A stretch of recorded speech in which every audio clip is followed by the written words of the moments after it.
Сәлем достар, эфирде ревью, біз бастаймыз, аңдатпаға назар салыңыздар. Сот шешімімен Қайрат Түнтековке іздеу жарияланды. Ники Минаж жансыз бейнесіне де оққағар жалдап қойды. Халқына жақын әкім кім? Ревью арнайы сауалнама жүргізді. Болливудтық қарқын. Жаңа картинаның тұсаукесеріне әртістер трактормен келді. Тойлы әнімен тойланып жүрген Индигоның қуанышы ұзаққа созылмады. Қайрат Түнтековтың басынан дау арылмай-ақ қойды. 3 жылдан бері қарызын қайтара алмай жүрген әншінің тұрғылықты мекен жайы Шымкентте деп көрсетілгенімен, сот орындаушылар ол жерден Қайратты таппаған. Сол себепті де сот өнер иесіне іздеу жариялау туралы шешім шығарған. Қайрат Түнтековтың басына бұлттың үйірілгеніне 3 жылға жуық уақыт өтті. Естеріңізге сала кетсек, 2012 жылдың 28 желтоқсаны күні өз көлігімен жол ережесін бұзып апатқа ұшыраған болатын. Сот шешімімен 40 күнге абақтыға тоғытылған әншіге бұған қоса зардап шегуші Назира Есиманованың 60 мың ақш долларына бағалаған көлігінің құнын өтеп, емделуіне жұмсалған қаражатты қайтару міндеттелген болатын.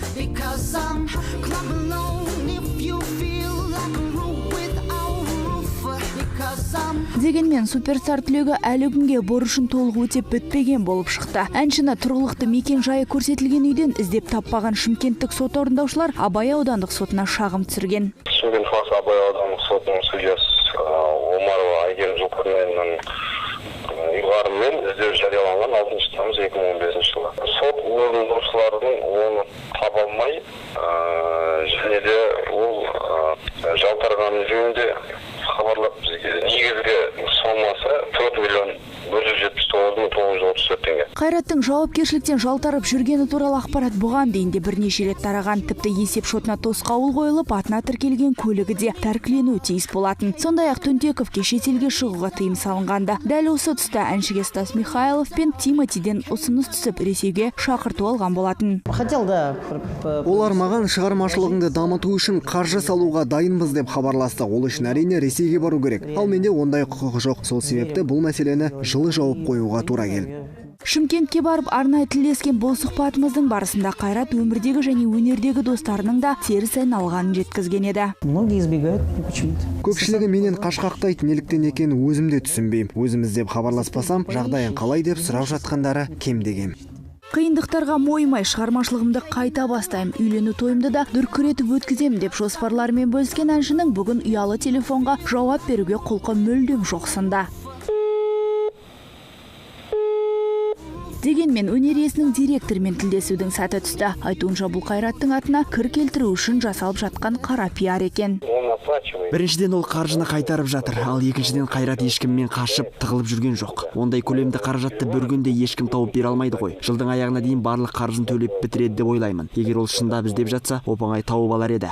Түнтековтың директоры бұған қоса Қайраттың таяу күндерде бақ өкілдеріне сұхбат беретінін жеткізді. Ескерте кететін тағы бір жайт, іздеу жариялау туралы сот шешімі ертең заңды күшіне енеді. Адема Сейфулла, Дәурен Мерғалиев, ревью жаңалықтары. Отандық өнерпаздарға қарағанда шетелдіктердің бас қатырар мәселесі жеңілірек. Мәселен, Ники Минаждың сұранысқа ие болғандығы соншалық, оның жансыз бейнесіне де оққағар қойылған. Себебі, Мадам Тюссо мұражайындағы әншінің мүсініне келіп, түрлі кереңсіздікпен суретке түсуді әдетке айналдырғандар жиілеп кеткен. Лас-Вегастағы Мадам Тюссо мұражайына келгендердің басым көпшілігі Ники Минаждың балауыздан жасалған мүсінімен дәл осылай суретке түсуді ұнататын болып шықты. Мұражай әкімшілігі Инстаграм арқылы таралған бұл фотоларды көрген соң, әншінің мүсінінің жанына арнайы қарауыл қойған. Табынушыларынан мұндай мазақты күтпеген Никидің бұл ақпаратты естіп көңілі құлазыпты. Көңіліне кірбің ұялаған әнші тек Ники емес, енді оған актер Брайан Остин Грин де қосылды. 11 жыл отандасқан соң 29 жастағы Меган Фокс пен 42-ні еңсерген Брайанның жолдары екіге айырылды. Ажырасуға белді бекем болып отырған Меганның өзі соңғы кезде жұлдыздардың жұбы жараспай айырылысып кетуі құдды бір індетке айналғандай. Парижге қоныс аударған Натали Портман француздардың бала тәрбиелеу әдісіне үйрене алмай жүргенін айтады. Себебі сән астанасының бикештері сәбилеріне көңіл бөлгеннен гөрі дүкен аралағанда дұрыс көріп тұратын болып шықты. Бауыр еті бала үшін бар жұмысын шетке сырып тастауға бар актрисаға бұл қарым-қатынас мүлдем ұнамаса керекті. Бала бар байлығым деп жүргендер қатарында Хайди Клум да бар. Жасы 40-тың 40-асына шыққанына қарамастан 29 жастағы жігітпен көңіл қосқан Сәмбике енді сүйіктісінен сәби сүйгісі келіп жүргенін айтып жарияға жар салды. Бұған дейін 4 балаға өмір сыйлап үлгерген Хайди жасы келіп босанудан да жүрексінбейтін болып шықты. Хайди тағы бір рет ана тануды армандап жүргенде 18-де жаңа толтырған Кайли Дженнер босануға дайындықты бастап кеткенге ұқсайды. Рэпер Тайгамен көңіл жарастырып жүрген Сәмбикенің бұл жаңалығын Кардашьян Дженнер отбасы жылы қабылдай алмаған деседі. Олардың ойынша Кайли әлі ана танудың жауапкершілігін жіті сезіне алмайды екен. Батыстық бақ Инстаграмдағы ең танымал әлемдік жұлдыздардың ондығын жариялады. Барселонаның футболшысы Неймар, Ники Минаж, Джастин Бибер, Селена Гомес, Ариана Гранде, Дженнер отбасының сылқымдары тізбектелген рейтингтің 3-ші сатысына Тейлор Свифт жайғасса. 2-ші орынға Ким Кардашьян ие болды. 44 миллионға жуық фолловері бар Бейонсе Инстаграм ханшайым атанды. Адема Сейфулла, ревю жаңалықтары. Біз де Инстаграм желісі арқылы үздікті рейтингісін шығардық. Бұл жолы әншілерді емес, әкімдерді халық назарына сұнуды жөн көрдік. Семей қаласының басшысы Ермак Салимов аялдамаға келіп, қоғамдық көлікті 1 сағат бойы тосып тұрған. Әкімнің бұл ісі оны қоғамға бір қадам жақындата түскені шындық. Дәл осылай халқына жақын болған шаһар басшылары кімдер? Біздің Инстаграмдағы ресми аккаунт арқылы көрермендерімізге ұсынған тақырыбымыз күні бойы қызу талқыға түсті. Еліміздегі ірі қалалардың басшыларына қатысты кемшіліктер мен артықшылықтар тізбектеп дауыс берген көрерменнің көпшілігі Бауыржан Байбекке сенім артқан. Нәтижесінде әріптесін біршама артта қалдырған Алматының су жаңа әкімі біз түзген рейтингтің көшін бастап тұр. Сенеміз және үміт артамыз. Ал 2-ші орынға Петропавл қаласының әкімі Марат Тасмағамбетов жайғасты. Қызылжардың құлпыруына аянбай еңбек етті деген көпшілік шаһар басшыларын бүгінгі туған күнімен құттықтауды ұмыт қалдырмапты. Біз сізді қолдаймыз, Петропавлск алға туған күніңізбен. Халқының ықыласына бөленгендердің тізбегін Тараз қаласының әкімі Нұрлан Календеров жалғады. Біз сізге сенеміз. Ақтөбе қаласының әкімі Ерхан Умаровқа 4-ші орын бұйырды. Күні кеше ғана Шымкент қаласына әкім болып тағайындалған Ғабидулла Абдрахимов үздік бесікті тамамдайды. Болашақ бағдарламасының стипендианты елеулі еңбек атқарып үлгермегенмен қазірден бастап жұртшылыққа сенім ұялата сында. Біздің қаламыздың әкімі өте еңбекқор әрі адал. Бір қызығы, фолловерлеріміздің басым көпшілігі рейтингке енгізбесек те Атырау, Алматы, Астана қалаларының экс-әкімі, қорғаныс министрі Иманғали Тасмағамбетовті таңдайтындарын жазған. Жылы лебіздерін даяп қалмапты. Әкім бол, халқыңа жақын бол. Расымен шаһар басшылары ел басқарумен қатар медиа тұлға ретінде қалыптасуға күш салса, жұртпен жақындаса түсетіні шындық. Мәселен, Қазақстан Республикасы парламенті мәжілісінің депутаттары Алмас Тұртаев, Тәңірберген Бердоңғаров, Атырау облысы әкімінің орынбасары Шыңғыс Мұқан. Бұл азаматтар әлеуметтік желілер арқылы көпшілікпен ой бөлісіп отыратын саясаткерлер. Олардың Инстаграмдағы парақшаларындағы фолловерлер саны күн санап көбеюде. Асалған суреттері қызу талқыланып, лайк саны минут сайын өсіп отырады. Мемлекеттік қызметтің тізгінін ұстап отырған өзге азаматтарға дәл осындай жарнама жетіспейтін сында. Адема Сейфулла, ревю жаңалықтары. Бүгін Болливудта ерекше тұсаукесер өтті. Ерекшелігі соншалық, атаулы шараға бір топ әртістер трактормен келген. Көңілді премьерада ән айтылып, жиылғандар мың бұралған биден де құр қалмады. Мумбай көшелеріндегі ерекше көліктерден тізбектелген кортеж бірден көпшіліктің назарын аулады. Трактормен думандатып, Король Синг фильмінің тұсаукесеріне асыққандар Акшара Кумара мен Эми Джексон болып шықты. Ағылшын актрисасы мұндай көлік құралына алғаш рет отырғанымен жүзі қуанышқа толы болды.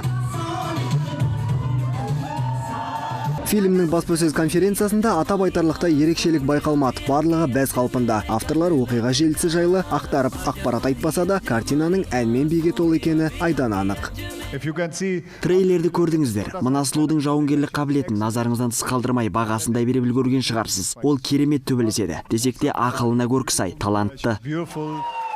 Ал Қытайдағы Терминатордың тұсаукесерінде Арнольд Шварценеггер қонақтарды тағы бір қырымен таңғалдырды. Жиылғандар бұл жолы шымыр денелі актердің физикалық күшін емес, тілдік дағдыларын тексеріп көргісі келді. Бірақ Арнольд бұл жағынан осал емес болып шықты. Оған шанхайша сәлем айтып үйретеміз бе? Қанекей, бәріміз бірге.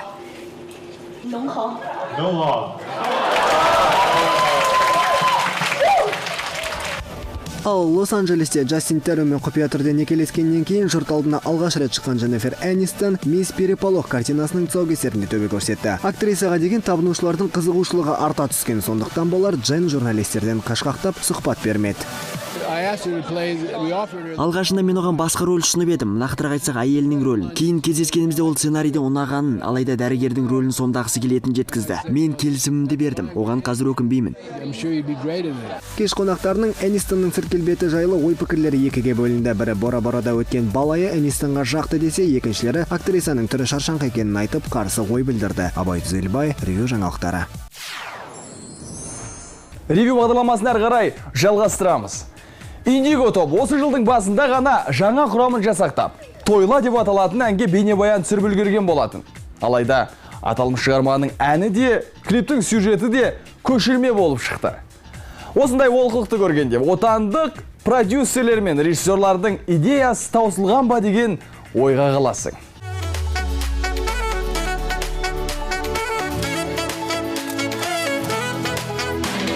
Индиго тобы Тойла әнімен енді тойлатпайтын болды. Өйткені бұл әуен өзге ел өнерпаздарының шығармасы болып шықты. Қазақстандық Girls Band мароккалық Асма Элем Навар атты әншінің Хакава әнін қайнағатесіз көшірген.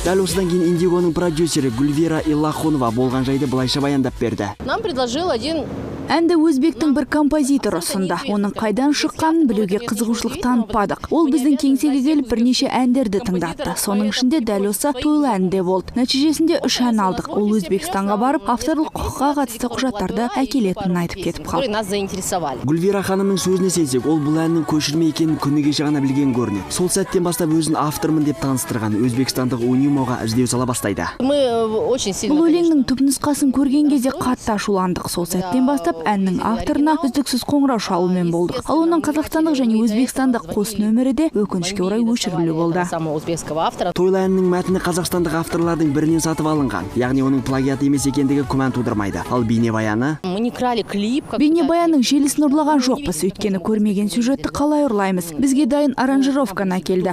Оған саксофонның үнін қостық та жарыққа шығардық. Кое-что поменяли. Бір қызығы индиголықтар көрмеген түпнұсқасын айнытпай қайталаған. Мәселен, мароккалық әншінің клипінде орын алған көпшілік сахналары Тойла бейнебаянында қолданылған. Саксофон үнінде аңғармау мүмкін емес.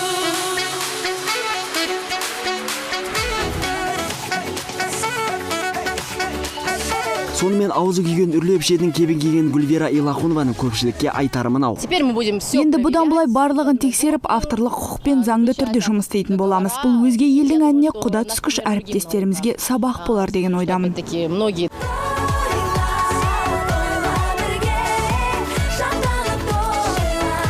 Серік Қазаязбаев, Юлдаш Құдайбергенов, Ревю жаңалықтары. Күні кеше Қайрат Нұртас жеке сайт ашты. Өнер иесі енді әндерін тек ресми ресурстан жүктеуді талап етуде. Ал тыңдармандар, отандық жұлдыздардың санаулы сайттары сапасыз, жазылған ақпарат мардымсыз деп сын тағып отыр. Осы орайда біз әншілердің жеке сайттарын саралап көрген болатынбыз.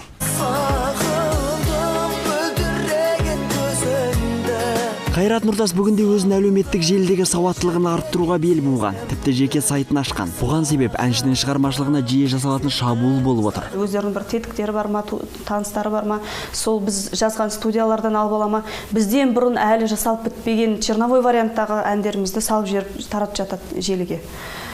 Сондай кедергілер бар да. Дәл осы олқылықтың орнын толтыру үшін әншінің ресми сайтының жетекшісі Лаура әлеуметтік желідегі жұмыстарды өз қолына алып, тіпті қатаң талаптар қойған. Ереже қойдық, басқа барша музыкалық сайттардың администраторларына ескерту жасадық. Әнді ең бірінші болып осы Қайраттың өзінің жеке ресми сайтында жарияланады ән. Сол 10 жұмыс күні өтпейінше ешқандай музыкалық сайт оны алып көшіріп өзінде таратуға жоқ. Ал IT маманы Нұрлан Жанай отандық әншілердің бұл жаңалықтан кейінже қалып қойғанын айтады. Қазіргі таңда біздің әншілердің жалпы 90%-ында сайт жоқ деп айтуға болады. Біріншіден, екіншіден сайт бар 10%, сол әншілердің өздерінің қандай сайттар бар екенін ұмытып қалған шығар. Себебі 2-3 жылдан бері ешқандай жаңарту болмаған. Иә, шын мәнінде солай. Мәселен, Музарт тобының ресми сайтына соңғы рет 2011 жылы сурет жүктелсе, әнші айқынның сайтында 2014 жылғы әндерден кейін ешқандай өзгеріс болмаған. Міне дәл осындай жайт әнші Дилназ Ахмадиеваның да парақшасында орын алып отыр. Бізде өкінішке орай көп әншілердің парақшаларына кірсең, енді эстетикалық бір ләззат ала алмайсың. Себебі қорқынышты шыны керек. Суреттің сапасын айтпай ақ қойын, енді тек айфонмен былай өзіңді түсіргенмен болды, ол әдемі болып шыға бермейді. Сайттардың сиқы мен сапасы осындай болғаннан соң бұл жерге жазылған оқырманның пікірлері де жағымсыз. Сайтты құрастырушылардың кәсіби білімі жеткіліксіз. Мен Алдабай тобының әндерін тыңдағым келеді. Өкінішке орай топтың ресми сайты ашылмайды. Мен Музарт туралы орыс тілінде ақпарат алсам деймін. Өмір баяндары 4 қана сөйлемнен тұрады. Бұл масқара ғой. Музарт тобы Қайрат Нұртас сияқты әлемге шығып атқан, әлем болмаса да кемінде бір 10-15 мемлекетте танымалы әншілердің сайттар кемінде 3-4 тілде болу керек. Ал жаңадан жарық көрген Қайрат Нұртастың ресми сайты әзірге қазақ тілінде жұмысын жүргізіп жатыр. Аталмыш сайт жетекшісі алдағы уақытта өзге ұлттың өкілдері де әнші жайлы барлық ақпараттан құлағдар болады деп сендірді. Серік Қазаязбаев, Юлдаш Құдайбергенов, Ревью жаңалықтары. Миссия невыполнима. Племя изгоев. Бұл кинокартинаның үлкен экранға жол тартқанына 3 аптадан астам уақыт болды. Осы мерзім аралығында әлі күнге дейін табысы жағынан ешқандай фильмге есе жіберіп көрген емес. Олай болса, осы аптадағы табысты туындыларды бірге сараптап көрелік. Отряд «Миссия невыполнима» отлично подготовлен и эффективен. Кристофер Маккуоридің режиссерлық жұмысы бүгінде әлем кинотеатрларының кассасын қаржыға толтырған, фильмдердің көшін басқарып отыр. Соңғы 7 күнде бұл туындының табысы 46 миллион американның құнды қағазын құраса, қалың көпшілікке жол тартқан 3 аптаның өзінде 235 миллион доллар табыс әкелді. Вы создали нечто невероятное. 4 астрономның басынан кешкен оқиғаларын баяндайтын «Фантастическая четверка» кинокартинасы өткен топтамадағы орнын сақтап қалғанымен, бұл жолы табысын қайталай алмаған. Джошуа Транктың режиссерлығынан туындаған фильмнің тұсауы 2 апта бұрын кесілген болатын. Бұл жолы әлем кинотеатрларының кассасына 16 миллион ақш долларын жинаған картинаның жалпы табысы ауыз толтырып айтарлықтай емес, небәрі 60 миллион доллар. Миньондардың да табысы көңіл көншітерлік емес. Оған мультфильмнің осы аптада жинаған қаржысы себеп болып отыр. 15 миллион доллармен 3-ші орында қанағат тұтқан картинаның 2 айда тапқан табысы 644 миллион 500 мың ақш ақшасын құрады. Здравствуй, мой мальчик.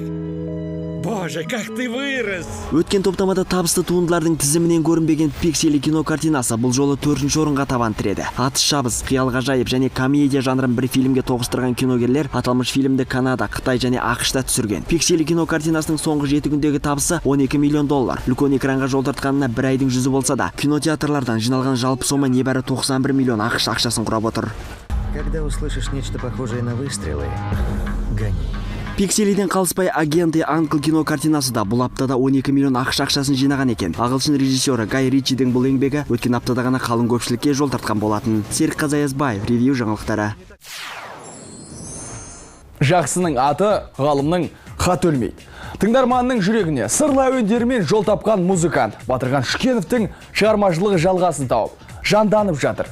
Бірер күннен соң оның жаңа бейнебаяны жарық көреді деп жоспарлануда. Батырдың ағасы Бауыржан Шүкенов бақ өкілдеріне бұған дейін інісінің шығармашылығы жалғасатынын айтқан болатын, себебі оның көзі тірісінде жарыққа шығып үлгермеген бірнеше туындылары бар еді. Санаулы күннен соң көпшілікке жол тартатын жаңа бейнебаян осыдан 1,5 жыл бұрын таспаланып бастаған.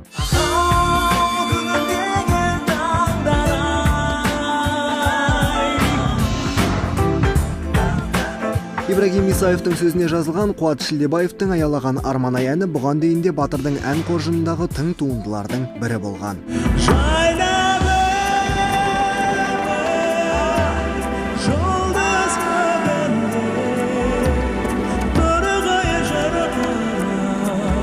Жаңа бейнебаянға жетекшілік ететін әншінің орындауындағы «Отан ана, сағым дүние» әндерінің режиссері Дін Махамадинов. Басты ақпарат су жаңа видеода Батырдың өзін көруге болады. Бұл клип бірнеше жылдық еңбектің жемісі деуге болады. Ән баяннан Батырдың арнайы түскен видеосы мен мұрағаттағы бейне жазбаларын таба аласыздар. Сондай-ақ компьютерлік графиканы да пайдаланып туындыны түрлендіруге тырыстық. Жаңа видеоның бір үзігі ғаламторға жүктелгелі бері қалың көпшіліктің қызығушылығы артты. Тың туындының тұсауы 24 тамызда кесілмек. Абай Түзелбай, Дәурен Ерғалиев, Ревью жаңалықтары. Ревю бағдарламасының қызықты жаңалықтары осымен аяқталды. Аты жөнім Нұрсұлтан Есжан. Өздеріңізбен келесі эфирге дейін қоштасамын. Көріскенше аман, сау болыңыздар.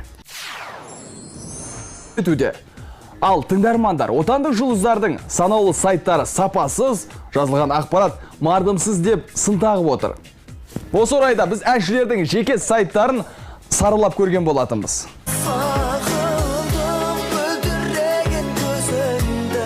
Қайрат Нұртас бүгінде өзінің әлеуметтік желідегі сауаттылығын арттыруға бел буған, тіпті жеке сайтын ашқан. Бұған себеп әншінің шығармашылығына жиі жасалатын шабуыл болып отыр. Өздерінің бір тетіктері бар ма, таныстары бар ма, сол біз жазған студиялардан алып ала ма, бізден бұрын әлі жасалып бітпеген черновой варианттағы әндерімізді салып жіберіп таратып жатады желіге. Сондай кедергілер бар да. Дәл осы олқылықтың орнын толтыру үшін әншінің ресми сайтының жетекшісі Лаура әлеуметтік желідегі жұмыстарды өз қолына алып, тіпті қатаң талаптар қойған. Ереже қойдық, басқа барша музыкалық сайттардың администраторларына ескерту жасадық. Әнді ең бірінші болып осы Қайраттың өзінің жеке ресми сайтында жарияланады ән. Сол 10 жұмыс күні өтпейінше ешқандай музыкалық сайт оны алып көшіріп өзінде таратуға жоқ. Ал IT маманы Нұрлан Жанай отандық әншілердің бұл жаңалықтан кенже қалып қойғанын айтады. Қазіргі таңда біздің әншілердің жалпы 90%-ында сайт жоқ деп айтуға болады. Біріншіден, екіншіден сайт бар 10% сол әншілердің өздерінің қандай сайттар бар екенін ұмытып қалған шығар, себебі 2-3 жылдан бері ешқандай жаңарту болмаған. Шын мәнінде солай. Мәселен, Музарт тобының ресми сайтына соңғы рет 2011 жылы сурет жүктелсе, ән шайқының сайтында 2014 жылғы әндерден кейін ешқандай өзгеріс болмаған. Міне дәл осындай жайт әнші Дильназ Ахмадиеваның да парақшасында орын алып отыр. Бізде өкінішке орай көп әншілердің парақшаларына кірсең, енді эстетикалық бір ләззат ала алмайсың. Себебі қорқынышты шыны керек.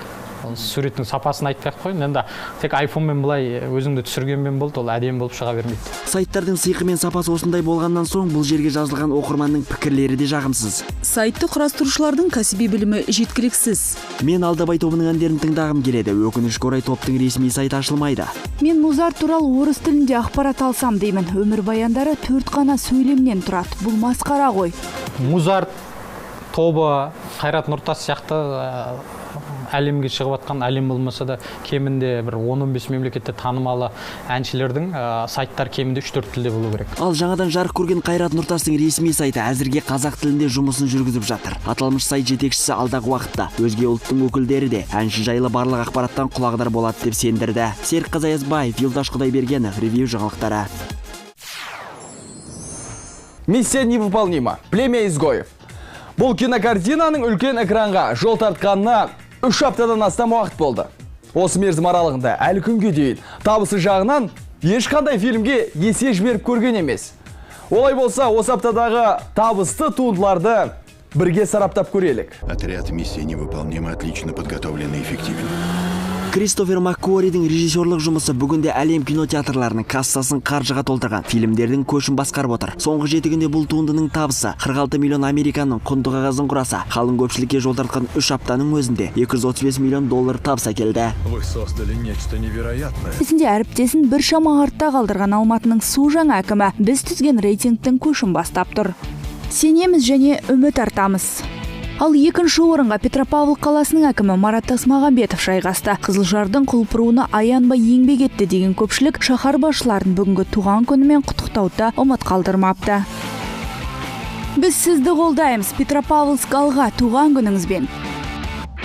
Халқының ықыласына бөленгендердің тізбегін Тараз қаласының әкімі Нұрлан Календеров жалғады. Біз сізге сенеміз. Ақтөбе қаласының әкімі Ерхан Умаровқа 4-ші орын бұйырды. Күні кеше ғана Шымкент қаласына әкім болып тағайындалған Ғабидулла Абдрахимов үздік бесікті тамамдайды. Болашақ бағдарламасының стипендианты елеулі еңбек атқарып үлгермегенмен қазірден бастап жұртшылыққа сенім ұялата сында. Біздің қаламыздың әкімі өте еңбекқор әрі адал.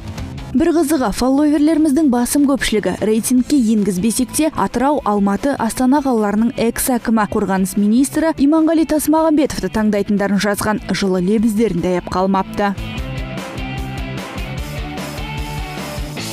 Әкім бол, халқыңа жақын бол. Расымен шаһар басшылары ел басқарумен қатар медиа тұлға ретінде қалыптасуға күш салса, жұртпен жақындаса түсетіні шындық. Мәселен, Қазақстан Республикасы парламенті мәжілісінің депутаттары Алмас Тұртаев, Тәңірберген Бердоңғаров, Атырау облысы әкімінің орынбасары Шыңғыс Мұқан. Бұл азаматтар әлеуметтік желілер арқылы көпшілікпен ой бөлісіп отыратын саясаткерлер. Олардың Инстаграмдағы парақшаларындағы фолловерлер саны күн санап көбеюде. Салған суреттері қызу талқыланып, лайк саны минут сайын өсіп отырады. Мемлекеттік қызметтің тізгінін ұстап отырған өзге азаматтарға дәл осындай жарнама жетіспейтін сында. Адема Сейфулла, Ревю жаңалықтары. Бүгін Болливудта ерекше тұсаукесер өтті. Ерекшелігі соншалық, атаулы шараға бір топ әртістер трактормен келген. Көңілді премьерада ән айтылып, жиылғандар мың бұралған биден де құр қалмады. Мумбай көшелеріндегі ерекше көліктерден тізбектелген кортеж бірден көпшіліктің назарын аулады. Трактормен думандатып, Король Синг фильмінің тұсаукесеріне асыққандар Акшара Кумара мен Эми Джексон болып шықты. Ағылшын актрисасы мұндай көлік құралына алғаш рет отырғанымен жүзі қуанышқа толы болды. Фильмнің баспасөз конференциясында атап айтарлықтай ерекшелік байқалмады. Барлығы бәз қалпында. Авторлар оқиға желісі жайлы ақтарып ақпарат айтпаса да, картинаның әнмен биге толы екені айдан анық. Трейлерді көрдіңіздер. Мына сұлудың жауынгерлік қабілетін назарыңыздан тыс қалдырмай бағасындай беріп үлгерген шығарсыз. Ол керемет төбелеседі. Десек те ақылына көркі сай, талантты. Ал Қытайдағы Терминатордың тұсаукесерінде Арнольд Шварценеггер қонақтарды тағы бір қырымен таңғалдырды. Жиылғандар бұл жолы шымыр денелі актердің физикалық күшін емес, тілдік дағдыларын тексеріп көргісі келді. Бірақ Арнольд бұл жағынан осал емес болып шықты. Оған шанхайша сәлем айтып үйретеміз бе? Қанекей, бәріміз бірге.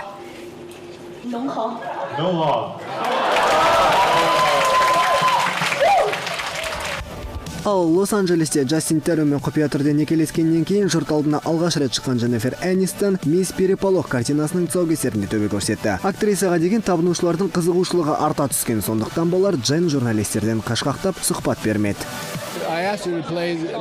Алғашында мен оған басқа рөл ұсынып едім, нақтырақ айтсақ әйелінің рөлін. Кейін кездескенімізде ол сценарийде ұнағанын, алайда дәрігердің рөлін сомдағысы келетінін жеткізді. Мен келісімімді бердім, оған қазір өкінбеймін. Кеш қонақтарының Энистонның сырт-келбеті жайлы ой пікірлері екіге бөлінді. Бірі Бора-Борада өткен балайы Энистонға жақты десе, екіншілері актрисаның түрі шаршаңқы екенін айтып, қарсы ой білдірді. Абай Түзелбай, Ревю жаңалықтары. Ревю бағдарламасын әрі қарай жалғастырамыз. Индиго топ осы жылдың басында ғана жаңа құрамын жасақтап, Тойла деп аталатын әнге бейнебаян түсіріп үлгерген болатын. Алайда аталмыш шығарманың әні де, клиптің сюжеті де көшірме болып шықты. Осындай олқылықты көргенде отандық продюсерлер мен режиссерлардың идеясы таусылған ба деген ойға қаласың.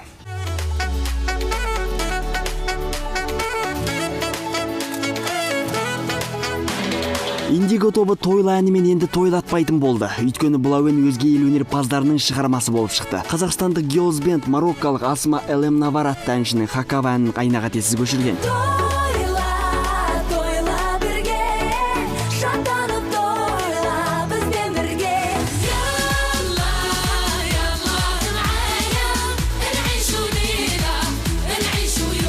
Дәл осыдан кейін Индигоның продюсері Гүлвира Иллахонова болған жайды былайша баяндап берді. Нам предложил один Әнді өзбектің бір композитор ұсынды. Оның қайдан шыққанын білуге қызығушылық танытпадық. Ол біздің кеңсеге келіп бірнеше әндерді тыңдатты. Соның ішінде дәл осы Тойла әнде болды. Нәтижесінде 3 ән алдық. Ол Өзбекстанға барып, авторлық құқыққа қатысты құжаттарды әкелетінін айтып кетіп қалды. нас заинтересовали. Гүлвира ханымның сөзіне сенсек, ол бұл әннің көшірме екенін күні кеше ғана білген көрінеді. Сол сәттен бастап өзін автормын деп таныстырған өзбекстандық Унимоға іздеу сала бастайды. Мы очень сильно. Бұл өлеңнің түпнұсқасын көрген кезде қатты ашуландық. Сол сәттен бастап әннің авторына үздіксіз қоңырау шалумен болдық. Ал оның қазақстандық және өзбекстандық қос нөмірі де өкінішке орай өшірілу болды. Тойла әнінің мәтіні қазақстандық авторлардың бірінен сатып алынған, яғни оның плагиат емес екендігі күмән тудырмайды. Ал бейнебаяны? Бейнебаянның желісін ұрлаған жоқпыз, өйткені көрмеген сюжетті қалай ұрлаймыз. Бізге дайын аранжировканы әкелді. Оған саксофонның үнін қостық та жарыққа шығардық. Бір қызығы индиголықтар көрмеген түпнұсқасын айнытпай қайталаған. Мәселен, мароккалық әншінің клипінде орын алған көпшілік сахналары Тойла бейнебаянында қолданылған. Саксофон үнінде аңғармау мүмкін емес.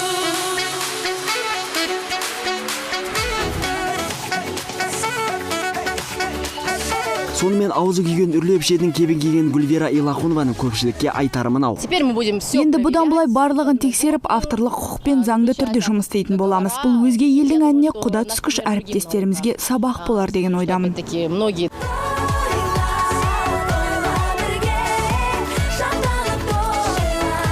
Серікқазы Аязбаев, Юлдаш Құдайбергенов, ревью жаңалықтары.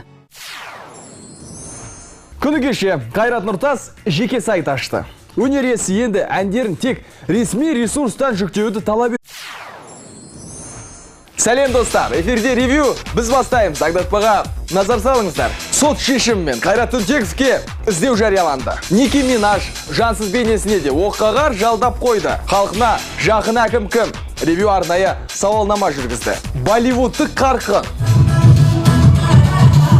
Жаңа картинаның тұсаукесеріне әртістер трактормен келді. Тойлы әнімен тойланып жүрген Индигоның қуанышы ұзаққа созылмады. Қайрат Түнтековтың басынан дау арылмай қойды. 3 жылдан бері қарызын қайтара алмай жүрген әншінің тұрғылықты мекен жайы Шымкентте деп көрсетілгенімен, сот орындаушылар ол жерден Қайратты таппаған. Сол себепті де сот өнер иесіне іздеу жариялау туралы шешім шығарған.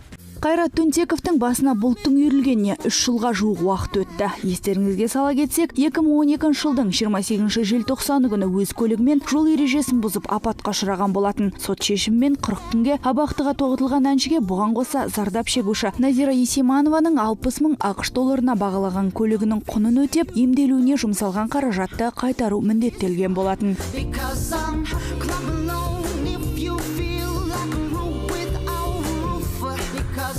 Дегенмен суперстар түлегі әлі күнге борышын толық өтеп бітпеген болып шықты. Әншіні тұрғылықты мекен жайы көрсетілген үйден іздеп таппаған шымкенттік сот орындаушылар Абай аудандық сотына шағым түсірген. Шымкент қаласы Абай аудандық сотының судьясы Омарова Айгерім Зұлқарнайының ұйғарымымен іздеу жарияланған 6 тамыз 2015 жылы. Сот орындаушылардың оны таба алмай, және де ол жалтарғаны жөнінде хабарлап бізге негізгі сомасы 4 миллион 179.934 теңге. Қайраттың жауапкершіліктен жалтарып жүргені туралы ақпарат бұған дейін де бірнеше рет тараған. Тіпті есеп шотына тосқауыл қойылып, атына тіркелген көлігі де тәркіленуі тиіс болатын. Сондай-ақ Түнтековке шетелге шығуға тыйым салынғанда. Дәл осы тұста әншіге Стас Михайлов пен Тиматиден ұсыныс түсіп Ресейге шақырту алған болатын.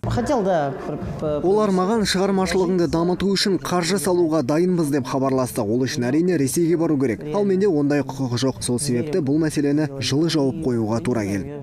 Шымкентке барып арнайы тілдескен бұл сұхбатымыздың барысында Қайрат өмірдегі және өнердегі достарының да теріс ән алғанын жеткізген еді. Көпшілігі менен қашқақтайды, неліктен екенін өзім де түсінбеймін. Өзім іздеп хабарласпасам, жағдайын қалай деп сұрап жатқандары кемде-кем. Қиындықтарға мойымай шығармашылығымды қайта бастайым, үйлену тойымды да дүркіретіп өткізем деп жоспарларымен бөліскен әншінің бүгін ұялы телефонға жауап беруге құлқы мүлдем жоқ сында. Дегенмен өнер иесінің директормен тілдесудің сәті түсті. Айтуынша бұл Қайраттың атына кір келтіру үшін жасалып жатқан қара пиар екен. Біріншіден ол қаржыны қайтарып жатыр, ал екіншіден Қайрат ешкіммен қашып тығылып жүрген жоқ. Ондай көлемді қаражатты бір күнде ешкім тауып бере алмайды ғой. Жылдың аяғына дейін барлық қаржысын төлеп бітіреді деп ойлаймын. Егер ол шындап іздеп жатса, оп-оңай тауып алар еді. Түнтековтың директоры бұған қоса Қайраттың таяу күндерде бақ өкілдеріне сұхбат беретінін жеткізді. Ескерте кететін тағы бір жайт, іздеу жариялау туралы сот шешімі ертең заңды күшіне енеді. Адема Сейфулла, Дәурен Мерғалиев, ревью жаңалықтары. Отандық өнерпаздарға қарағанда шетелдіктердің бас қатырар мәселесі жеңілірек. Мәселен, Ники Минаждың сұранысқа ие болғандығы соншалық, оның жансыз бейнесіне де оққағар қойылған. Себебі, Мадам Тюссо мұражайындағы әншінің мүсініне келіп, түрлі кереңсіздікпен суретке түсуді әдетке айналдырғандар жиілеп кеткен. Лас-Вегастағы Мадам Тюссо мұражайына келгендердің басым көпшілігі Ники Минаждың балауыздан жасалған мүсінімен дәл осылай суретке түсуді ұнататын болып шықты. Мұражай әкімшілігі Инстаграм арқылы таралған бұл фотоларды көрген соң, әншінің мүсінінің жанына арнайы қарауыл қойған. Табынушыларынан мұндай мазақты күтпеген Никидің бұл ақпаратты естіп көңілі құлазыпты. Көңіліне кірбің ұялаған әнші тек Ники емес, енді оған актер Брайан Остин Грин де қосылды. 11 жыл отандасқан соң 29 жастағы Меган Фокс пен 42-ні еңсерген Брайанның жолдары екіге айырылды. Ажырасуға белді бекем болып отырған Меганның өзі соңғы кезде жұлдыздардың жұбы жараспай айырылысып кетуі құдды бір індетке айналғандай. Парижге қоныс аударған Натали Портман француздардың бала тәрбиелеу әдісіне үйрене алмай жүргенін айтады. Себебі сән астанасының бикештері сәбилеріне көңіл бөлгеннен гөрі дүкен аралағанда дұрыс көріп тұратын болып шықты. Бауыр еті бала үшін бар жұмысын шетке сырып тастауға бар актрисаға бұл қарым-қатынас мүлдем ұнамаса керекті. Бала бар байлығым деп жүргендер қатарында Хайди Клум да бар. Жасы 40-тың қырқасына шыққанына қарамастан 29 жастағы жігітпен көңіл қосқан сәнбике енді сүйіктісінен сәби сүйгісі келіп жүргенін айтып жарияға жар салды. Бұған дейін 4 балаға өмір сыйлап үлгерген Хайди жасы келіп босанудан да жүрексінбейтін болып шықты. Хайди тағы бір рет ана тануды армандап жүргенде 18-де жаңа толтырған Кайли Дженнер босануға дайындықты бастап кеткенге ұқсайды. Рэпер Тайгамен көңіл жарастырып жүрген сәнбикенің бұл жаңалығын Кардашьян Дженнер отбасы жылы қабылдай алмаған деседі. Олардың ойынша Кайли әлі ана танудың жауапкершілігін жіті сезіне алмайды екен. Батыстық бақ Инстаграмдағы ең танымал әлемдік жұлдыздардың ондығын жариялады. Барселонаның футболшысы Неймар, Ники Минаж, Джастин Бибер, Селена Гомес, Ариана Гранде, Дженнер отбасының сылқымдары тізбектелген рейтингтің 3-ші сатысына Тейлор Свифт жайғасса, 2-ші орынға Ким Кардашьян ие болды. 44 миллионға жуық фолловері бар Бейонсе Инстаграм ханшайым атанды. Адема Сейфулла, ревю жаңалықтары. Біз де Инстаграм желісі арқылы үздікті рейтингісін шығардық. Бұл жолы әншілерді емес, әкімдерді халық назарына сұнуды жөн көрдік. Семей қаласының басшысы Ермак Салимов аялдамаға келіп, қоғамдық көлікті 1 сағат бойы тосып тұрған. Әкімнің бұл ісі оны қоғамға бір қадам жақындата түскені шындық. Дәл осылай халқына жақын болған шаһар басшылары кімдер? Біздің Инстаграмдағы ресми аккаунт арқылы көрермендерімізге ұсынған тақырыбымыз күні бойы қызу талқыға түсті. Еліміздегі ірі қалалардың басшыларына қатысты кемшіліктер мен артықшылықтар тізбектеп дауыс берген көрерменнің көпшілігі Бауыржан Байбекке сенім артқан.